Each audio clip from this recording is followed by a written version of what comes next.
एक बात दिमाग में तो आती होगी कि सप्ताह में 7 दिन ही क्यों होते हैं। चलिए, अगर कहीं से पता भी चल गया कि 7 दिन कैसे होते हैं और क्यों 7 ही होते हैं, तो फिर साथ में एक सवाल यह भी होना चाहिए कि उन 7 दिनों का नामकरण कैसे हुआ। सोमवार, मंगलवार, बुधवार, बृहस्पतिवार, ये सब कहां से आए। चलिए, ये भी अगर मान लिया कि चलिए कहीं से पता चल गया या हम जानते हैं, तो फिर संडे, मंडे, ट्यूसडे कहां से आ गया। पूरी दुनिया मानती है। चलिए, वो भी मान लेता हूं कि वो कहीं से आप जान रहे हैं या हम जान रहे हैं या सब कोई जान रहा है। तो फिर साथ में एक सवाल ये भी दिमाग में आना चाहिए कि संडे के बाद ही मंडे, फिर उसके बाद ही ट्यूसडे। भाई, सैटरडे फ्राइडे से पहले भी हो सकता था ना। भाई, नाम ही तो रखना है, रख दिया। पहले सैटरडे कर दिया, फिर फ्राइडे कर देना चाहिए था। ये सारी चीजें दिमाग में आनी चाहिए। अगर अब तक नहीं आई तो खैर वीडियो देख के तो आ ही गई होगी। आइए जानते हैं कि सब कुछ कैसे होता है। एक बात तो क्लियर कर लीजिएगा कि जो कुछ भी है 7 दिन ही होते हैं, क्यों होते हैं, नामकरण कैसे हुआ, सब कुछ इन पिंडों के गति और उनकी गणना पर आधारित है। ठीक है। ये जो ब्रह्मांड, ये सौर मंडल का अपना ये फिगर दिखाई दे रहा है, ये आपके ये दिखाई दे रहा है, ये पृथ्वी दिखाई दे रही है। ठीक है। ये क्षुद्र ग्रह की पट्टी है, ये हमारे सूरज दादा हैं, ये पूरा का पूरा सौर मंडल में पिंड। ठीक। लेकिन उससे पहले अगर हम ये जाने कि है क्या चीज मामला, ये भी फिगर है। सबसे पहले आइए, एक शब्द आपको जानना होगा, होरा। एक शब्द आपको जानना होगा, होरा। अब देखिए, होरा, एक शब्द जानना होगा, होरा। अब ये होरा क्या है। सब कुछ होरा के इर्द गिर्द घूमेगा। सारा मामला जो है होरा के इर्द गिर्द घूमेगा। होरा को कहा जाता है घंटा। हम लोग इसे ही अपने भाषा में कहते हैं घंटा। अब ये होरा शब्द कब झगड़ा है। भारतीय ज्योतिष शास्त्र कहता है कि होरा शब्द संस्कृत से निकला हुआ है, जबकि पूरी दुनिया ने ग्रीक का डंका पीटा कि होरा जो है ग्रीक भाषा का शब्द है। अब ये होरा आया कहां से दिखेगा। होरा, अब ये होरा कैसे बना। हावर, हावर मीन्स क्या होता है, घंटा। हावर, होरा से बना हावर और हावर से बना घंटा। एक ग्रीक मैथोलॉजी कहती है। अभी बताता हूं होरा क्या है। लेकिन भारतीय ज्योतिष शास्त्र क्या कहता है। एक शब्द आता है अहोरात्र। अहोरात्र, अहोरात्र का मतलब होता है अहो, अहन से बना हुआ है, अहन से। अहो किससे बना है, अहन, और अहन का मतलब होता है दिन, और रात्र किससे बना है, रात्रि से। ठीक है। तो रात्रि का मतलब रात। दिन और रात, दिन और रात को संयुक्त रूप से कहा जाता है अहोरात्र। अहोरात्र, क्लियर हो गई बात। तो अहोरात्र समझ में आ गया कि दिन और रात को संयुक्त रूप से कहा जाता है अहोरात्र। अब ज्योतिष शास्त्र यह दावा करता है कि अहो में से आगे से अ हटा दिया गया और रात्र में से पीछे से तो हट गया। जैसा कि आपको पता है कि संस्कृत बिगड़ते बिगड़ते बिगड़ते हिंदी में तद्भव रूप में आ ही जाता है। तो ज्योतिष शास्त्र का ये कहना है कि अहोरात्र में अहो से अ और रात्र से त्र। तो अब बच गया, देखिए ये होरा, ये बचा होरा। यानी कि होरा शब्द जो है यह संस्कृत भाषा से आया हुआ है। खैर छोड़िए, ये तो झगड़े की बात हो गई कि भारतीय होने के नाते हम लोग दावा करते हैं कि संस्कृत से निकला हुआ शब्द है, पूरी दुनिया डंका पीटती है कि यह ग्रीक भाषा का शब्द है। खैर आइए छोड़िए, ये झगड़ा होता रहेगा। तो होरा से बना हावर और हावर से बना घंटा, ये बात तो समझ में आ गई। अब अहोरात्र में 24 होरा होता है। एक अहोरात्र में 24 होरा होता है। पृथ्वी जब अपनी धुरी पर ऐसे घूमती है तो आपको पता है कि एक दिन रात होता है। अब एक दिन रात होता है तो हमें भी पता होगा कि 24 घंटे में दिन रात होता है। लेकिन 24 घंटे का निर्धारण सिर्फ इसलिए हुआ कि पृथ्वी जब ऐसे ऐसे अपनी धुरी पर ऐसे घूम रही होती है तो 24 अलग अलग पिंडों के प्रभाव में आती है। तो इसीलिए जो हम लोग पूरा दिन रात का आकलन करते हैं तो पूरे दिन रात को हम लोग 24 होरा में बांट दिए। एक अहोरात्र में 24 होरा होता चला गया। 24 होरा अलग अलग पिंडों के प्रभाव में आती चली गई, उस पर अलग अलग पिंडों ने अपना प्रभाव दिया, तो एक पिंड का एक होरा। इस तरीके से कि पूरे दिन रात को हमने कितने में बांट दिया, हमने 24 में बांट दिया। तो 24 होरा, और उसी होरा को हम लोग कहते हैं घंटा, यानी कि 24 घंटा। ये बात तो समझ में आ गई। ठीक है कि यानी कि एक दिन रात में कितना हो रहा होता है? 24 हो रहा होता है, एक हो रहा। अब आइए, हो रहा तो क्लियर हो गया कि हो रहा क्या होता है। अब जब हो रहा क्लियर हो गया तो ये जरा ध्यान से देखिएगा। ये अपना सौरमंडल है। अब सौरमंडल में अगर आप, जो लोग इसका अध्ययन किए होंगे बड़े आसानी से समझ जाएंगे, जो लोग थोड़ा सा अध्ययन नहीं किए होंगे भूगोल वगैरह का, वो ध्यान से देखिएगा।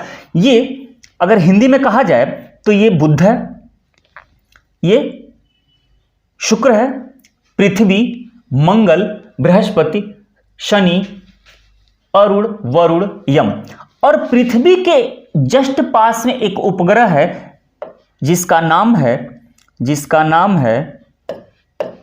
चंद्रमा। यहां कहीं चंद्रमा बना दिया जाए, ये लीजिए, ये चंद्रमा हो गया, ये चंद्रमा हो गया। पृथ्वी का एक उपग्रह है चंद्रमा। चलिए, ये चंद्रमा हो गया। अब जरा ध्यान से सुनिएगा मेरी बात। अभी पृथ्वी है। एक ज्योग्राफी में प्रश्न आता है, पूछा जाता है कि कितने ग्रहों को नंगी आंखों से देखा जा सकता है। हम पृथ्वी बैठे हुए हैं, पृथ्वी पर से कितने ग्रहों को नंगी आंखों से देखा जा सकता है। तो सवाल देखिएगा, आप क्लियर कर लीजिए कौन कौन से। ये पृथ्वी है, पृथ्वी पर से नंगी आंखों से ग्रह, चंद्रमा तो खैर रोज दिखता ही दिखता है। पृथ्वी से आप शुक्र को देख सकते हैं, पृथ्वी से आप बुध को देख सकते हैं, पृथ्वी से आप मंगल को देख सकते हैं, पृथ्वी से आप बृहस्पति को देख सकते हैं, और पृथ्वी से आप शनि को देख सकते हैं, अलग अलग टाइम पीरियड में। ठीक है। शुक्र तो हमेशा रोज सुबह शाम दिखाई देता है, इसीलिए उसको भोर का तारा और सांझ का तारा कहा जाता है। तो कितने हो गए भाई? देखिए, 1 2 3 4 5 ऐसे ग्रह हैं जिसे नंगी आंखों से देखा जा सकता है। नंगी आंखों से मतलब यह है कि पृथ्वी के इर्द गिर्द यही घूमते रहते हैं। इन्हीं का ऐसा प्रभाव होता है, गतियों, ये ऐसी गति इनकी है, ऐसा चाल है कि कोई ना कोई इधर आता जाता रहता है। यह जो इधर के 3 ग्रह आपको दिखाई दे रहे हैं, यह कभी पृथ्वी से सीधे नहीं दिख पाते हैं। क्यों? क्योंकि कोई ना कोई पिंड बीच में आता रहता है, तो वो तीनों यहां से दिख नहीं पाते हैं। उसको देखने के लिए फिर सीधे सीधे सैटेलाइट की जरूरत पड़ेगी। एक बात समझ में आ गई ना? तो पृथ्वी से आप कितने ग्रह देख सकते हैं? ये 5 हो गए, बताया ना, बुध, शुक्र, मंगल, बृहस्पति और शनि, 5 ये हो गए। और एक ग्रह ये देखिए हमारे उपग्रह, ये चंद्रमा हो गए उपग्रह, तो 6, और एक ये देखिए दादा, सबके दादा, कौन? सूर्य। तो कुल मिला के देखिए 7 ऐसे पिंड हैं जो पृथ्वी के इर्द गिर्द अपना प्रभाव कंटिन्यू बनाए रहते हैं, ये 3 नहीं आते हैं। अब ये जब 7 यही हैं तो एक सूर्य हो गया, और सूर्य को ही हम लोग कहते हैं हिंदी में रवि। ये मरकरी यानी कि जिसे हम लोग कहते हैं बुध, वीनस जिसे हम लोग कहते हैं शुक्र, चंद्रमा जिसे कहा जाता है सोम, चंद्रमा की पर्यायवाची है सोम, मार्स यानी कि मंगल, जुपिटर यानी कि बृहस्पति, और सैटर्न यानी कि शनि। अब बात समझ में आ गई ना कि अब यही होंगे, यही 7 नाम पड़ेगा। अब क्यों यही 7 पड़ेगा वो भी अभी देख लिया जाएगा, क्लियर हो जाएगा।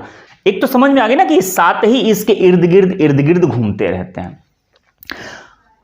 अब ये भी क्लियर करूंगा अभी कि 7 के अलावा कौन नहीं होगा। अब ये तो 7 हो गया। अब सबसे बड़ा सवाल ये होता है कि शनिवार के बाद रविवार, रविवार के बाद सोमवार, सोमवार के बाद मंगलवार, ये निर्धारण कैसे होगा?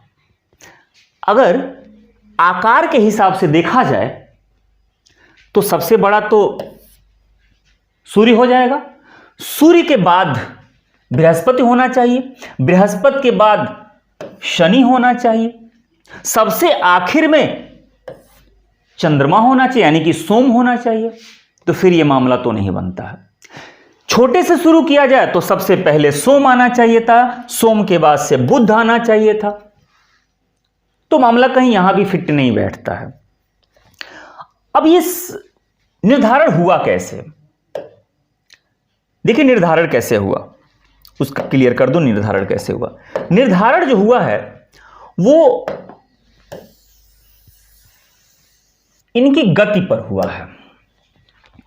अभी जो 7 पिंड आपको जो दिखाई दिया है, मैंने क्या क्या कहा, मैंने सूर्य कहा, ठीक, सूर्य। फिर उसके बाद से अगर पिंडों की बात कर लिया जाए तो बुध हो जाता है, बुध के शुक्र हो जाता है, शुक्र मंगल हो जाता है, मंगल से फिर बृहस्पति हो जाएगा, और बृहस्पति फिर उसके बाद से शनि हो जाएगा, और फिर एक क्या बचा, एक चंद्रमा बच गया, चंद्रमा, जिसे चंद्रमा को सोम कहा जाता है, ये हो गया। अब ध्यान दीजिएगा, सबसे धीमी गति, ये अगर मैं बात करूं इसकी, ये ध्यान से देखिएगा, ये सारे के सारे ग्रह चक्कर जो लगा रहे हैं ना सूर्य के, तो इनकी गति किसी की धीमी है, किसी की बहुत तेज है, तो धीमी और तेज के चक्कर में ही यह सूर्य को चारों तरफ से घेरे रहते हैं, ठीक है। तो सबसे जो धीमी गति है, याद रखिएगा, सबसे धीमी गति है शनि की, सबसे धीमी गति है शनि की, ठीक। इन 7 पिंडों में शनि के बाद बृहस्पति की, शनि के बाद बृहस्पति की, और बृहस्पति के बाद मंगल की, बृहस्पति के बाद मंगल की, और मंगल के बाद यानी कि मंगल से ज्यादा तेज, भाई सबसे कम शनि है, शनि से ज्यादा तेज बृहस्पति है, बृहस्पति से ज्यादा तेज मंगल है, और मंगल से ज्यादा तेज सूर्य है, मंगल से ज्यादा तेज सूर्य है, और सूर्य से ज्यादा तेज शुक्र है, और शुक्र से ज्यादा तेज बुध है, और बुध से ज्यादा तेज चंद्रमा है, बुध से ज्यादा तेज चंद्रमा है। देखिए 1 2 3 4 5 6 7 ये है। अब जो क्रम निर्धारित हुआ है वो इसी के आधार पर हुआ है, इसी के आधार पर हुआ है। शनि, बृहस्पति, मंगल, सूर्य, शुक्र, बुध, चंद्रमा, ठीक। अब यहां पे आइए, ये किसी न किसी माध्यम से ये गति जब करते रहते हैं तो पृथ्वी के प्रभाव में आते रहते हैं। अब ये जो पृथ्वी घूमती है तो इसमें 24 होरा, मैंने बताया ना 24 होरा होता है। प्रत्येक होरा का स्वामी इसमें से 7 में से कोई ना कोई एक है। प्रत्येक होरा पर यह अपना प्रभाव डालते हैं। कौन डालेगा भाई? जाहिर सी बात ये तो डालेंगे नहीं, जब घूम फिर के यही 7 हैं तो यही 7 तो असर डालेंगे। भाई पृथ्वी घूम रही है, हर घंटे पर इन्हीं 7 में से किसी न किसी का प्रभाव आता रहेगा, ठीक है। ये 7 पिंडों का ध्यान से समझिएगा मेरी बात को, ये घूम रहा है तो हर 7 का इसी क्रम के आधार पर, चूंकि गति है तो पहले ये आएगा, फिर उसके बाद ये आएगा, फिर ये आएगा, और सबका प्रभाव पड़ता रहेगा। अब देखिए इसका निर्धारण कैसे हुआ। सबसे अब हम लोग इस पे आते हैं। कहीं से शुरुआत कर लिया जाए। अगर पहला घंटा आप कहीं मान ले रहे हैं, मान लीजिए पहला घंटा शनि मान ले रहे हैं, पहला घंटा शनि मान ले, दूसरे घंटे पर बृहस्पति का प्रभाव पड़ेगा। मैंने बताया ना कि शनि सबसे सुस्त ग्रह है, उसके बाद बृहस्पति, बृहस्पति के बाद मंगल, मंगल के बाद सूर्य, सूर्य के बाद शुक्र, शुक्र के बाद बुध, बुध के बाद चंद्रमा। क्लियर हो इतनी बात? तो 7 घंटे तक ये प्रभाव हुआ। 8वें घंटे में देखिए, 8वें घंटे में फिर शनि, फिर बृहस्पति, मंगल, सूर्य, शुक्र, बुध, चंद्रमा, फिर उसके बाद से शनि, बृहस्पति, मंगल, सूर्य, शुक्र, बुध, चंद्रमा। 21 घंटा हो गया। देखिएगा 7 7 दूनी 14 और 7 त्रिक 21 घंटा पूरा हो गया। 22वें घंटे में फिर शनि, 23वें घंटे में बृहस्पति और 24वें घंटे में मंगल। 24वें घंटे में मंगल। अब जब 24वें घंटे में मंगल हो गया तो फिर मंगल के बाद अब कौन सा आएगा? देखिए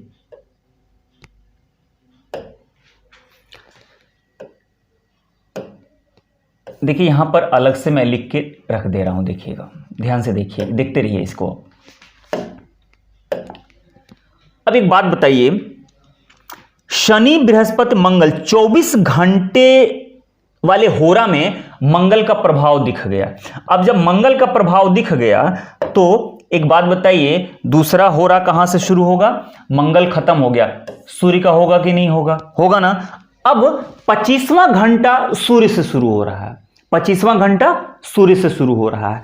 तो 25वां घंटा सूर्य से शुरू हो रहा है, तो 25वें घंटे से यानी कि एक अहोरात्र 24 घंटे का पूरा हो गया। 25वां घंटा शुरू हो रहा है जहां से, तो जिसका प्रभाव वहां से शुरू होगा अब उसके बाद से पूरा का पूरा अहोरात्र उसके नाम से माना जाता है, मान लिया जाता है कि अगला पूरा अहोरात्र का स्वामी यही है, अब उसका प्रभाव दिखाई देगा।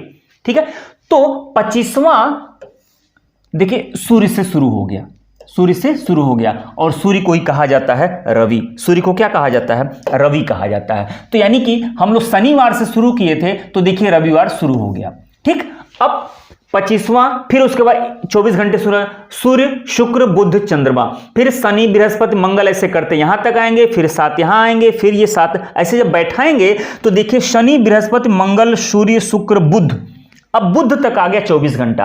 अब फिर 25वां घंटा बुध के बाद से देखिए क्या आएगा, बुध के बाद से आएगा देखिएगा चंद्रमा, यानी कि चंद्रमा से शुरुआत होगा। अब अगला 25वां घंटा किससे शुरुआत होगा? चंद्रमा से, और चंद्रमा को कहते हैं सोम। चंद्रमा की पर्यायवाची क्या है? सोम है, यानी कि अब सोमवार, अब अगले अहोरात्र का स्वामी माना जाता है सोम को। ठीक है, अब फिर उसी तरह से निर्धारित कर लीजिएगा और 24 घंटे पूरे होंगे बृहस्पति पर आकर, बृहस्पति पर आकर पूरा होगा। और जब बृहस्पति पे आकर पूरा होगा तो बृहस्पति के बाद गति किसकी तेज थी? मंगल की तेज थी, मंगल की तेज थी, तो अगला जो होगा वह मंगल होगा। ठीक है, और इस तरह से जब 24 का क्रम बैठा लेंगे तो शुक्र पे जाके खत्म होगा, और शुक्र के बाद यानी 25वां जो शुरू होगा तो शुक्र के बाद 25वां देखिए बुध है, यानी कि अगला जो अहोरात्र का स्वामी होगा वो बुध होगा, तो उस दिन से पूरा दिन जो है बुध के नाम से जाना जाएगा। ठीक है, उसी तरह से 24 बैठा लेंगे तो शनि पे आके खत्म होगा, और शनि पे आके खत्म होगा देखिए शनि के बाद से बृहस्पति शुरू होता है। अब यहां से बृहस्पति शुरू हो गया, यानी कि बुध के बाद अगला होरा का मालिक बृहस्पति कहलाएगा। फिर इसी तरह से यहां खत्म कर देंगे सूर्य पर, सूर्य के बाद से देखिएगा सूर्य के बाद से शुरू होगा शुक्र, तो अगला होरा का मालिक शुक्र कहलाएगा। ठीक है, तो ये बात समझ में आ गई आपको कि निर्धारण कैसे हुआ है, किसके बाद क्या होगा, यह पिंडों की गति पर डिपेंड कर रहा है।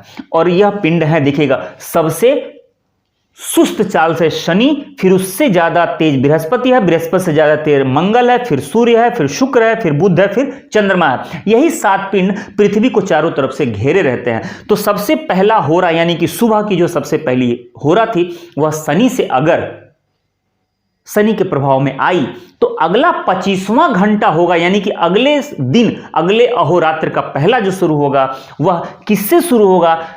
तो सूर्य से शुरू होगा। क्यों? क्योंकि 24 होरा जब आप ले आएंगे, भाई 7 है, 7 त्रिक 21, अगर सातों के प्रभाव में आया तो 7 त्रिक 21 हुआ कि नहीं हुआ, बाकी बच्चा 3, तो 3 देखिएगा 1 2 3 हो जाएगा, तो फिर यहां से शुरू होगा कि नहीं होगा? होगा ना। इसी तरीके से करते करते करते करते ये सबके क्रम का निर्धारण ऐसे ही होता है।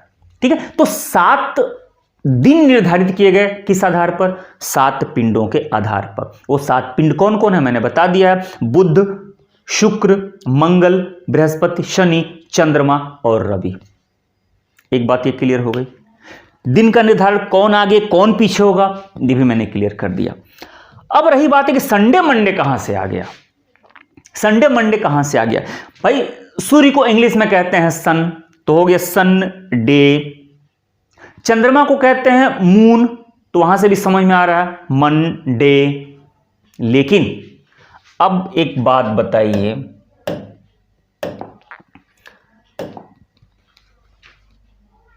शुक्र को तो वीनस कहा जाता है ना, शुक्र को तो वीनस कहा जाता है,